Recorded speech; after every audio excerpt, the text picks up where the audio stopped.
Hello students, this is class 7th, subject English grammar, lesson number 1, nouns. The words which refer to persons, animals, places or things are called nouns. ये आपने previous classes में भी पढ़ा होगा.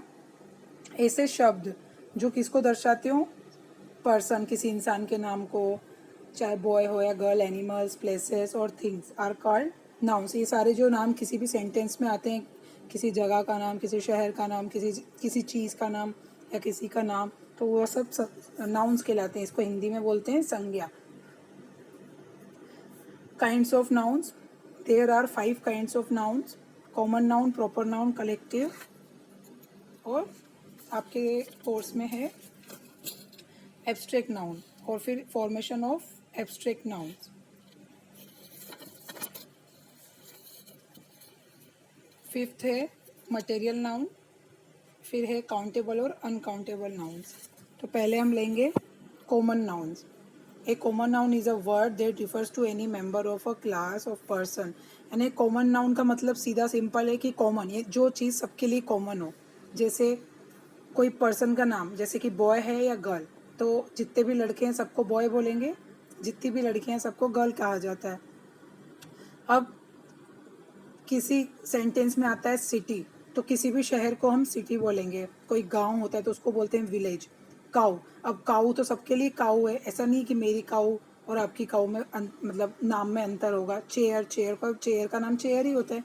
तो इस तरीके की चीज़ें जो होती हैं वो कॉमन नाउन में आती हैं. अब प्रॉपर नाउन, ए प्रॉपर नाउन जिसका एक पर्टिकुलर नाम हो. जैसे कि ऊपर तो हमने देखा था कॉमन नाउन में कि बॉय बोलेंगे, लेकिन अब जब बॉय की जगह किसी लड़के का नाम हो, जैसे अमित है, लड़की का नाम है शालू, तो ये हो गया प्रॉपर नाउन, क्योंकि ये किसी particular member of a class को दर्शा रहा है. पर्सन, प्लेस और एनिमल्स किसी के नाम हो तो वो हो जाते हैं प्रॉपर नाउन. जैसे मेरठ, यानी यहाँ पे शहर का नाम है, सिटी नहीं लिखा है, तो ये होती है प्रॉपर नाउन. और प्रॉपर नाउन की एक खास चीज़ होती है कि जहाँ पर भी हम इसे लिखते हैं उसका फर्स्ट लेटर कैपिटल लेटर लिखा जाता है. इसे याद रखें. Collective noun, a noun standing for a collection और ग्रुप ऑफ पर्सन्स और things considered as one whole is called a collective noun. Collective noun का मतलब ये होता है कि जब हम किसी ग्रुप की बात कर रहे होते हैं, जैसे कि क्लास, जैसे हमारी ये क्लास है, इस क्लास में कितने बच्चे हैं, लेकिन क्लास में बच्चे तो कई हैं लेकिन नाम तो यही है ना, क्लास. तो ये क्या हो गया, स्टूडेंट्स का ग्रुप हो गया, क्लास है ना. जैसे कुछ एग्जांपल्स लेंगे, जैसे कि हम बोलेंगे bunch, a bunch of bananas या ए बंच ऑफ फ्लावर. तो एक बंच में कितने, बहुत सारे बनाना होंगे. या ए बुकेट ऑफ रोजेस, यानी फूलों का गुलदस्ता या रोज गुलाब का गुलदस्ता.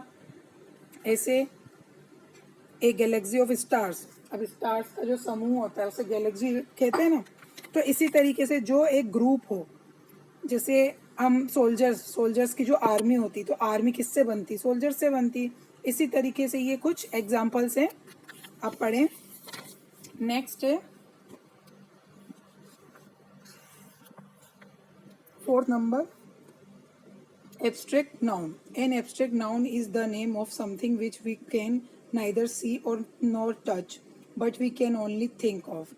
Abstract noun ऐसी नाउन होती है कि जिसके बारे में ना तो हम वी कैन नाइदर सी, ना तो हम उसे देख सकते, ना ही हम उसे टच कर सकते हैं, सिर्फ हम उसके बारे में सोच सकते हैं. जैसे ऑनेस्टी को ना तो हम देख सकते ना ही टच कर सकते हैं. बाकी के नाउन्स को हम देख भी सकते हैं और टच भी कर सकते हैं, लेकिन ये जो एब्स्ट्रैक्ट नाउन है उसके बारे में सिर्फ हम सोचते. जैसे ईमानदारी, हमने बोला कि हमें पता है ईमानदारी का मतलब क्या होता है, विजडम, चाइल्डहुड. तो ये सब है abstract noun. Formation of abstract noun. अब हम कैसे इनको बनाएंगे,